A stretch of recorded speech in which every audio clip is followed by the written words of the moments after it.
أعوذ بالله من الشيطان الرجيم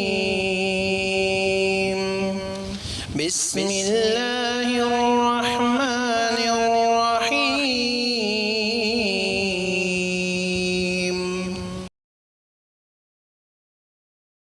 بسم الله الرحمن الرحيم الحمد لله رب العالمين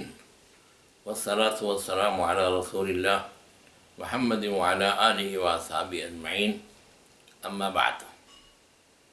معزز ناظرین و مشاہدین، آج کے اس درس میں ہم پہلے مفتی کے اقسام پر روشنی ڈالیں گے، اس کے بعد افتاء کے آداب بتائیں گے۔ آئیے سب سے پہلے مفتی کے اقسام پر گفتگو کرتے ہیں۔ مفتی کے علم و معرفت اور دائرہ کار کی وسعت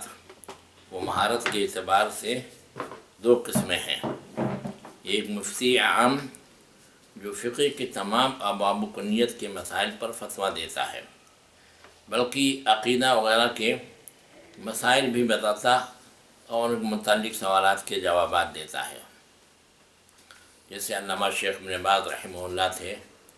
جنہیں مفتی عام للمملکۃ العربیہ السعودیہ کا منصب ملا تھا۔ اسی طرح علامہ ابن عثیمین رحمہ اللہ بھی فقہ کے تمام ابواب کے متعلق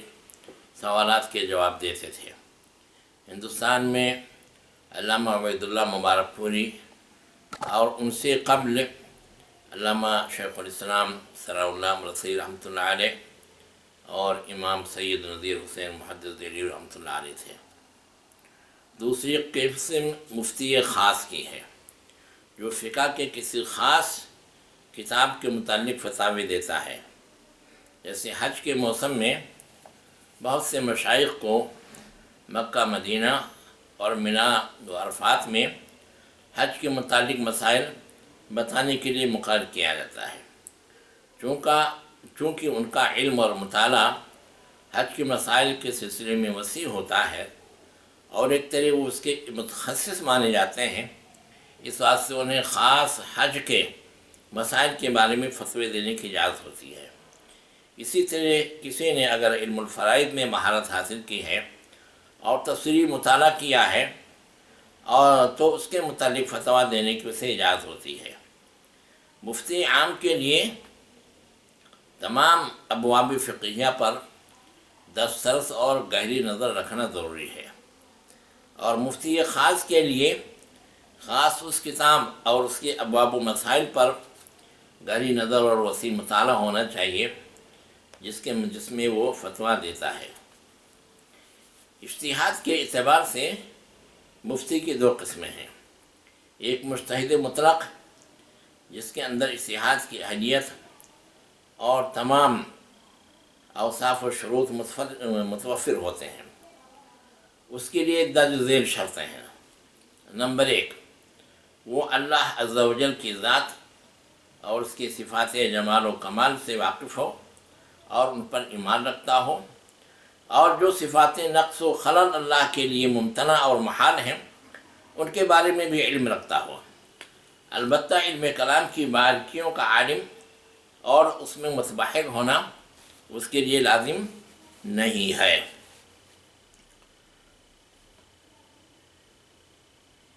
بلکہ عقیدے کے متعلق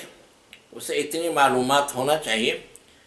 جن پر ایمان کی صحت موقوف ہے۔ دوسری شرط یہ ہے کہ رسول اللہ صلی اللہ علیہ وسلم کی رسالت اور آپ کے خاتم الرسل ہونے پر پختہ ایمان اور اس کا مدلل علم اس کے پاس ہو، اور اس کا یہ عقیدہ و یقین ہو کہ اللہ نے آپ کو ایک کامل اور جامع شریعت دے کر کے تمام انس و جن کے ہدایت کے لیے مبعوث فرمایا تھا، اور اللہ نے آپ کو ایسے معجزات و براہین سے نوازا تھا جو آپ کی صداقت و رسالت کی نہایت قوی دلائل ہیں، اور آپ نے اللہ کے پیغام اور احکام شریعت کو پوری امانت و دیانت کے ساتھ لوگوں تک پہنچا دیا ہے، اور جب آپ اس دنیا سے تشریف لے گئے تو دین اسلام مکمل ہو چکا تھا، اور پوری دنیا پر حجت قائم ہو چکی تھی۔ تیسرا وصف یہ ہے کہ اسے کتاب و سنت، اجماع و قیاس اور استصحاب وغیرہ ادلہ شرعیہ کا علم ہونا چاہیے، اور ان کی اپنے مضرور پر دلالت کی صورتوں اور ان کے مراتب اور معتبر شروط کی بھی اطلاع ہونی چاہیے۔ اسی طرح اسے یہ بھی معلوم ہونا چاہیے کہ اگر ان میں تعارض ہو تو تطبیق دینے کے اور ترجیح کی کیا کیا شکلیں ہیں اور کس کو کس پر مقدم کریں گے۔ جیسے نص کو قیاس پر مقدم کیا جاتا ہے، اسی طرح نصوص شریعت اور کتاب و سنت سے احکام کے استنباط و استخراج پر اس کا جو ہے اس کی قدرت ہونی چاہیے، اور پھر تقریر اور تحریر کے ذریعے سے اس کے بیان و توضیح کی طاقت بھی ہونی چاہیے، اور ان پر وارد ہونے والے اعتراضات کے جواب دینے کی صلاحیت بھی ہونی چاہیے۔ نمبر 4، اس کے لیے ناسخ و منسوخ اور اجماع و اختلاف کے مواضع اور مسائل کا بھی علم ہونا ضروری ہے، مگر اس کے لیے صرف یہ جاننا کافی ہے کہ جس آیت یا حدیث سے وہ استدلال کر رہا ہے وہ منسوخ نہیں ہے، یا جس مسئلے پر وہ بحث کر رہا ہے اس پر اجماع نہیں ہے۔ نمبر 5، احادیث کے بارے میں اسے اتنا علم ہونا چاہیے کہ جس سے وہ استدلال کر رہا ہے وہ استدلال کے لائق ہے یا استدلال کے لائق نہیں ہے۔ اسے علم الروات اور جرح و تعدیل کا بھی اتنا علم ہونا چاہیے جس سے وہ احادیث کے درجات معلوم کر سکے، اور اسے آیات کے اسباب نزول اور احادیث کے اسباب ورود سے بھی واقفیت ہونی چاہیے، کیونکہ اس سے ان کے سمجھنے میں بڑی مدد ملتی ہے۔ اور اگر اسباب نزول و اسباب ورود کا علم نہ ہو تو کبھی آدمی کو آیات و احادیث کے سمجھنے میں غلطی ہو سکتی ہے۔ اسے فقہ، اصول حدیث، اصول تفسیر اور قواعد فقہیہ کی بھی معرفت ہونی چاہیے، تاکہ کتاب و سنت کے سمجھنے اور ان سے استنباط مسائل میں اسے آسانی ہو اور غلطی کا مرتکب نہ ہو۔ اسی طرح اسے عربی زبان و ادب، نحو و صرف اور عربوں کے اسالیب کلام پر بھی واقفیت ہونی چاہیے، تاکہ وہ نصوص شرعیہ کو صحیح طور سے سمجھ سکے اور دلالات الفاظ میں تمیز کر سکے۔ البتہ اس کے لیے عربی زبان و ادب اور قواعد میں متبحر ہونا ضروری نہیں ہے، نیز مفتی کے لیے اس قدر حساب بھی جاننا ضروری ہے جس سے وہ فرائض کے مسائل کی تصحیح و تقسیم کر سکے۔ نمبر 9، اسے عادل اور ثقہ ہونا چاہیے، تاکہ جو احکام شرعیہ و بتائیں لوگ اس پر اعتماد کر کے قبول کریں۔ اگر مفتی بظاہر عادل اور ثقہ ہے تو اس کے بارے میں مستفسر پر تحقیق ضروری نہیں ہے۔ نمبر 10، قرآن کی فہم و معرفت میں اتنا کافی ہے کہ وہ آیات احکام کو اچھی طرح سمجھتا اور جانتا ہو۔ پورے قرآن یا آیات احکام کا حافظ ہونا ضروری نہیں ہے، بلکہ یہ جاننا کافی ہے کہ یہ آیات کہاں ہیں اور بوقت ضرورت بآسانی انہیں نکال سکتا اور ان سے یہ استفادہ و استدلال کر سکتا ہو۔ البتہ اگر وہ قرآن کا حافظ ہے اور اس کے معانی و تفاسیر سے واقف ہے تو یہ بہت اچھی بات ہے اور نور علی نور ہے۔ نمبر 11، اسی طرح احادیث و آثار کے بارے میں بھی تمام احادیث و آثار کا علم یا حفظ ضروری نہیں ہے۔ اسے احادیث احکام کی معرفت اور بوقت ضرورت انہیں احادیث کو نکال کر کے ان سے استدلال و استنباط کر سکے، اتنی معلومات ہونی چاہیے۔ نیز ان کا صحت و ضعف کے حساب سے درجہ جان سکے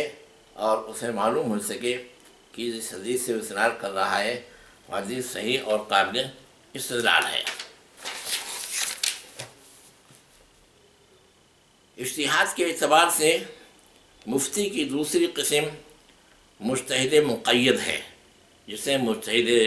فی المذہب بھی کہا جاتا ہے۔ یہ کتاب و سنت کے سے براہ راست مسائل کے استنباط کے بجائے اپنے مذہب کے امام کے اصولوں پر اور احکام کا استنباط کرتا ہے، اور اس کے لیے شرط یہ ہے کہ وہ اپنے امام کے استنباط مسائل کے قواعد و ضوابط اور اس کے مآخذ سے اچھی طرح واقف ہو۔ نیز امام سے جو احکام و مسائل منصوص ہیں ان پر بھی اس کی اطلاع ہو، اور پھر امام کے اصولوں پر مسائل کا استنباط اور اس کے اقوال و آراء سے تخریج کرتے ہوئے احکام کا استخراج کر سکتا ہو، اور اس کے اندر مسائل میں فرق یا جمع اور نظر و فکر اور بحث و مناظرے کی صلاحیت ہو۔ افتاء کے آداب۔ مفتی کو افتاء سے پہلے بسم اللہ کہنا، اللہ کی حمد و ثنا بیان کرنا اور نبی صلی اللہ علیہ وسلم پر درود و سلام بھیجنا چاہیے، مفتی کو چاہیے، اور اللہ سے رشد و ہدایت اور صحیح فتویٰ دینے کے لیے توفیق مانگنا چاہیے۔ امام ابن الصلاح رحمہ اللہ فرماتے ہیں کہ مقہول اور امام مالک سے مروی ہے کہ وہ لا حول ولا قوت الا باللہ کہے بغیر فتویٰ نہیں دیتے تھے، اور مفتی کے سلسلے میں یہ بھی مستحب ہے کہ جب وہ فتویٰ دینے کا ارادہ کرے تو کہے اعوذ باللہ من الشیطان الرجیم، سبحانک لا علم لنا الا ما علمتنا انک انت العلیم الحکیم، ففہمناہ سلیمان الی آخر آیہ، رب اشرح لی صدری ویسر لی امری واحلل عقدۃ من لسانی یفقہوا قولی، لا حول ولا قوة الا باللہ العلی العظیم، سبحانک اللہم وحنانک، اللہم لا تنسنی ولا تنسنی، الحمدللہ افضل الحمد، اللہم صل علی محمد وعلى آلہ وسائر النبیین والصالحین وسلم، اللہم وفقنی واہدنی وسددنی واجمع لی بین الصواب والصواب واعصمنی من الخطأ والحرمان، آمین۔ اگر ہر فتوے کے وقت یہ دعا نہ پڑھ سکے تو کم از کم دن میں جب پہلی مرتبہ فتویٰ دے تو ضرور پڑھ لینا چاہیے، اور سورہ فاتحہ اور آیت الکرسی وغیرہ کا بھی اضافہ کر لے تو اور اچھا ہے، اور جو ان کلمات کو پڑھے گا انشاءاللہ فتاووں میں توفیق الہی اس کے شامل حال رہے گی۔ اور یہ جو ہے امام ابن القیم رحمہ اللہ فرماتے ہیں کہ مفتی کو کثرت کے ساتھ صحیح حدیث میں وارد یہ دعا کرتے رہنا چاہیے، اللہم رب جبریل و میکائیل و اسرافیل فاطر السماوات والارض عالم الغیب والشہادہ انت تحکم بین عبادک فیما کانوا یختلفون اہدنی لما اختلف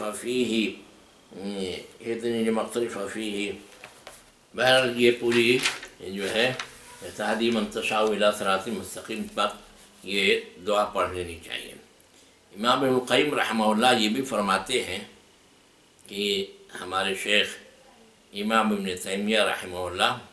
کثرت سے یہ دعا پڑھا کرتے تھے، اور جب مسائل میں انہیں کوئی اشکال ہوتا تو حضرت معاذ بن جبل رضی اللہ تعالیٰ کی اقتداء کرتے ہوئے یہ کہتے تھے، اللہ یا معلم ابراہیم علمنی، یا معلم ابراہیم علمنی، کیونکہ انہوں نے مالک بن یخامر السکسکی سے اپنی موت کے وقت میں جب انہیں دیکھا کہ وہ رو رہے ہیں اور کہہ رہے ہیں کہ میں اس پر نہیں رو رہا ہوں کہ مجھے آپ سے کوئی دنیاوی منفعت حاصل ہوتی تھی جو اب نہیں ملے گی، بلکہ ان علم و ایمان کی باتوں پر روتا ہوں جو میں آپ سے سیکھتا تھا۔ تو معاذ بن جبل رضی اللہ عنہ نے فرمایا، علم اور ایمان اپنی جگہ باقی رہیں گے، جو انہیں تلاش کرے گا وہ انہیں پائے گا۔ تم علم 4 آدمیوں کے پاس تلاش کرنا، عویمر ابو الدرداء کے پاس، عبداللہ بن مسعود کے پاس، اور ابو موسیٰ اشعری کے پاس، اور چوتھے شخص کا ذکر کیا۔ پھر فرمایا اگر یہ 4 عاجز رہیں تو تمام روئے زمین پر کہ لوگ اس سے بدرجہ اولا عاجز رہیں گے۔ اور ایسی صورت میں تو معلم ابراہیم کو دعا میں لازم پکڑ لینا، یعنی یا معلم ابراہیم علمنی کہتے رہنا، دعا کرتے رہنا۔ اور سعید بن مسیب رحمۃ اللہ علیہ سے مروی ہے کہ تقریباً وہ جب بھی فتویٰ دیتے تھے تو اللہم سلمنی وسلم منی کہا کرتے تھے۔ مفتی کو جواب دینے میں پہلے سوال کو اچھی طرح سمجھنا چاہیے، کیونکہ جواب کا صحیح ہونا سوال کے صحیح طریقے پر سمجھنے پر موقوف ہوتا ہے۔ اگر سوال صحیح طریقے پر سمجھا ہے تو جواب بھی صحیح طریقے سے دے گا، اور اگر سوال صحیح طریقے پر نہیں سمجھا ہے تو جواب بھی صحیح نہیں ہوگا۔ اگر سوال کا کوئی لفظ یا جملہ یا عبارت اس کو سمجھ میں نہیں آتی ہے تو اگر مستفسر موجود ہو تو اس سے استفسار کر کے اسے سمجھنا چاہیے۔ اگر سوال ناقص ہو تو مستفسر سے سمجھ کر کے اور پوچھ کر کے اسے مکمل کرنا چاہیے۔ اگر کسی قید یا شرط کے بڑھانے سے حکم بدل سکتا ہے تو مستفسر سے پوچھنے کے بعد میں اسے وہ قید یا شرط بڑھا دینا چاہیے، بلکہ مستفسر سے سمجھنا چاہیے کہ ان قید و شروط کو بڑھا کر اور غیر چیزوں کو حذف کر کے وہ پھر سے استفتاء لکھے۔ مستفسر سے یہ کہنا چاہیے کہ ان قید و شروط کو بڑھا کر کے اور فتویٰ استفتاء جو ہے پھر سے لکھ لے، اور پھر جواب لکھنا چاہیے۔ اگر مستفسر نہیں لکھ سکتا ہے تو مفتی کو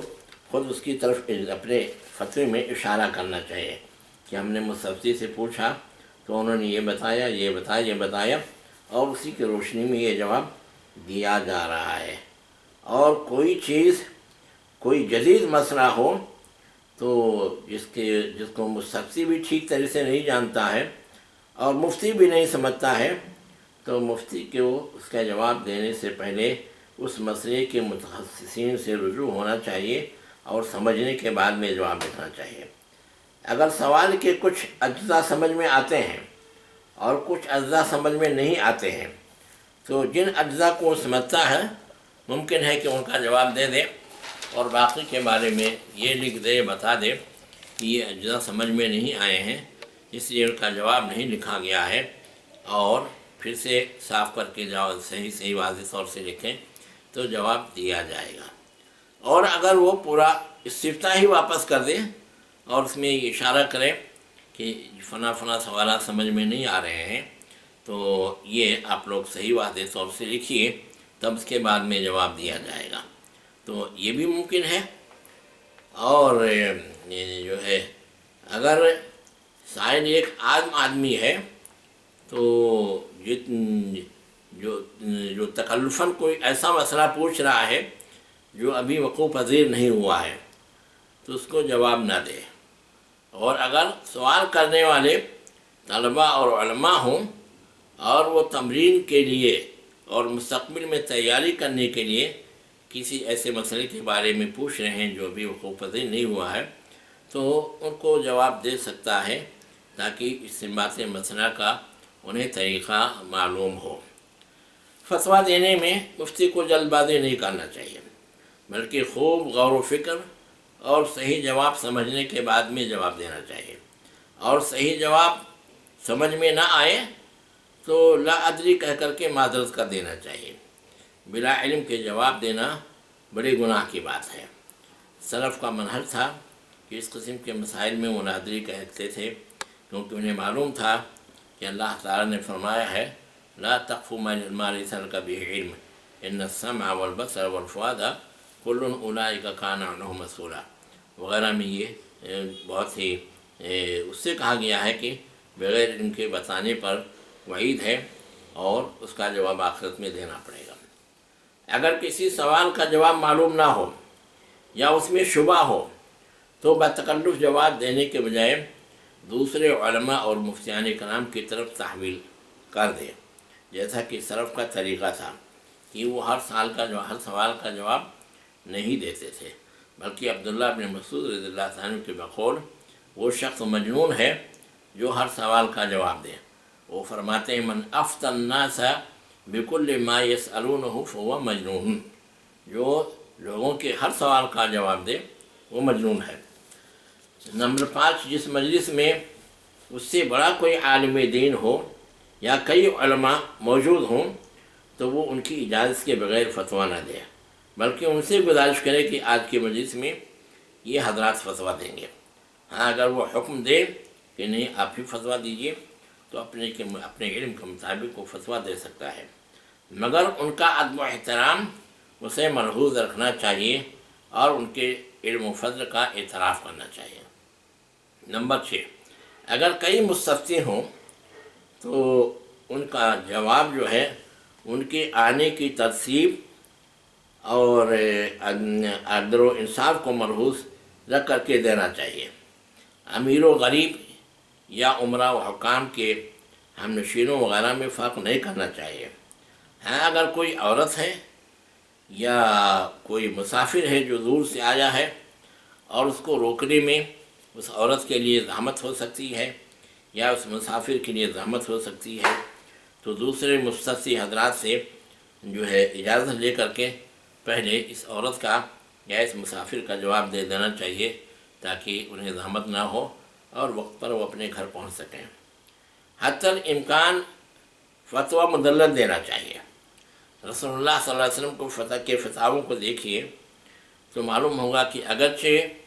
آپ کا فتویٰ اور آپ کا قول بذات خود حجت تھا، مگر اس کے باوجود بھی آپ نے اپنے فتاووں میں احکام کی علت اور علل اور جو ہے فائدوں کی طرف اشارہ کیا ہے تاکہ مستفتی کو اطمینان ہو سکے کہ یہ فتویٰ صحیح ہے اور مدلل ہے۔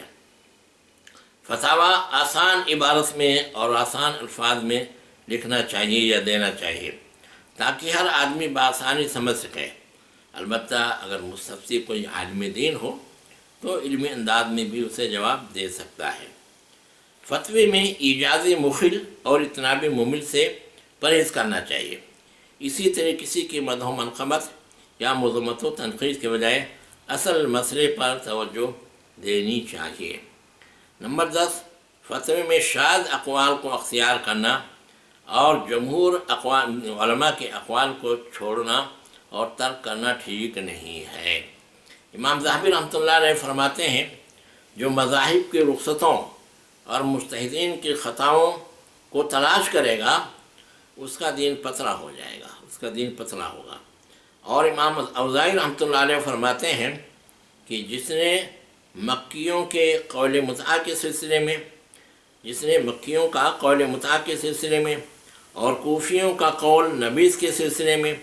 اور مدنیوں کا قول غنا کے سلسلے میں اور شامیوں کا قول عصمت خلفاء کے سلسلے میں لیا، اس نے سارے شر جمع کر لیے ہیں۔ اسی طرح جس نے سودی بیوع کے بارے میں ان جواز کو اختیار کرنے والوں کی اور طلاق اور نکاح اور حلالہ کے سلسلے میں رخصت رکھنے والوں کی بات مانی اور تو اس کا دین خطرے میں ہوگا۔ امام احمد بن حنبل رحمۃ اللہ علیہ فرماتے ہیں اگر کوئی آدمی ہر رخصت کو لیتا ہے، چنانچہ نبیذ کے سلسلے میں اہل کوفہ کا قول لیتا ہے، سماع کے سلسلے میں اہل مدینہ کا قول لیتا ہے، متعہ کے سلسلے میں اہل مکہ کا قول لیتا ہے تو وہ فاسق ہوگا۔ معمر رحمۃ اللہ علیہ فرماتے ہیں کہ اگر ایک آدمی سماع اور عورتوں کے دبر میں جمع کے بارے میں اہل مدینہ کا اور متعہ اور صرف کے سلسلے میں اہل مکہ کا اور مسکت کے سلسلے میں اہل کوفہ کا قول لے تو اللہ کے بندوں میں وہ سب سے برا ہے۔ اسی طرح علماء کرام کے شاذ اقوال اور غلط فتاووں کو لینے کی مذمت میں اور بھی بہت سارے اقوال ہیں، اسی بات سے ایسے اقوال پر فتاویٰ دینے سے اعتراض کرنا چاہیے۔ البتہ جس قول کے کتاب و سنت سے مضبوط دلائل ہیں ان کو شاذ کہہ کر کے رد کرنا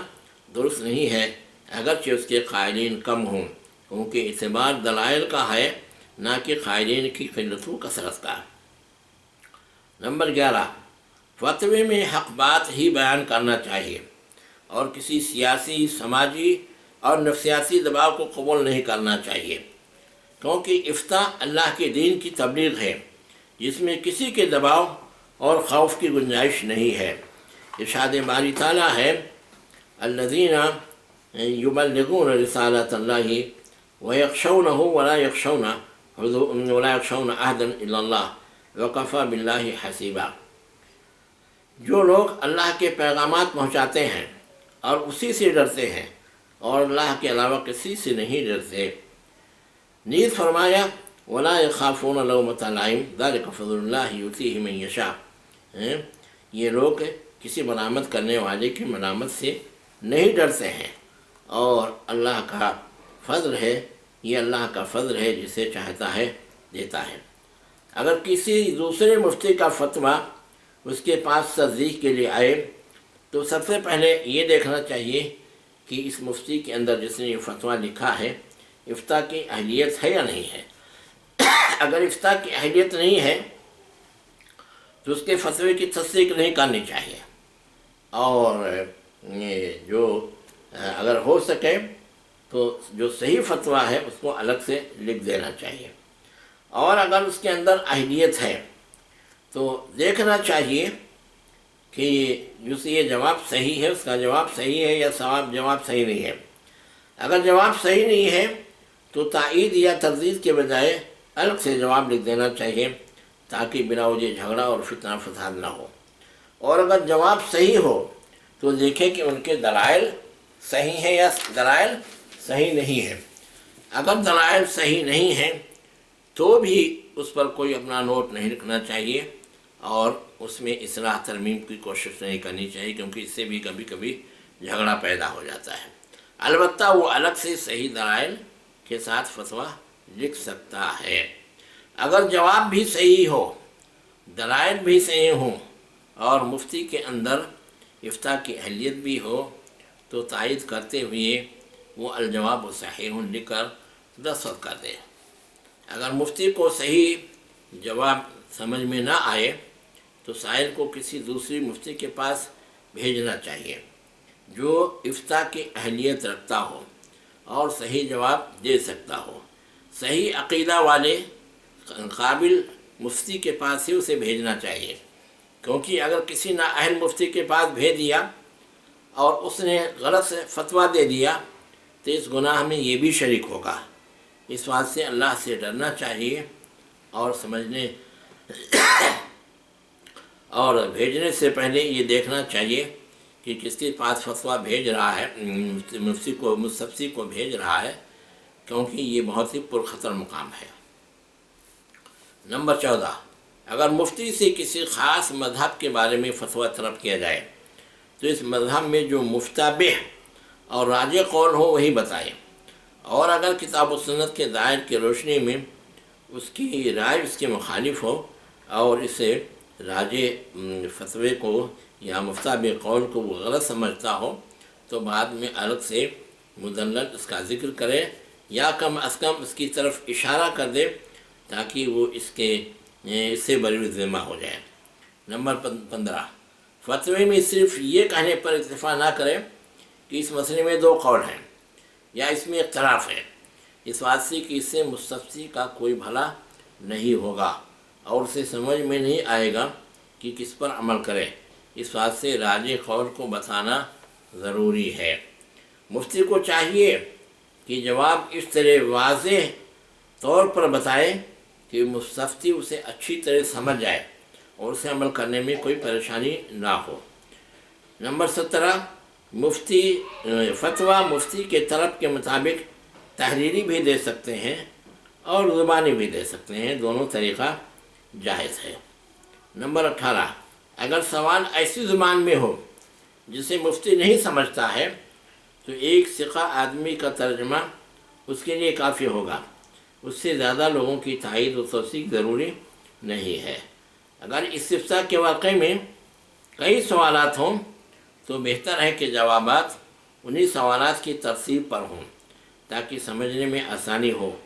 اور اگر ترتیب کا اہتمام نہ کرے تو اس کی بھی گنجائش ہے، جیسے کہ اس آیت کریمہ میں ہے یوم تبیض وجوہ و تسود وجوہ فاما الذین اسودت وجوہہم اکفرتم بعد ایمانکم فذوقوا العذاب بما کنتم تکفرون۔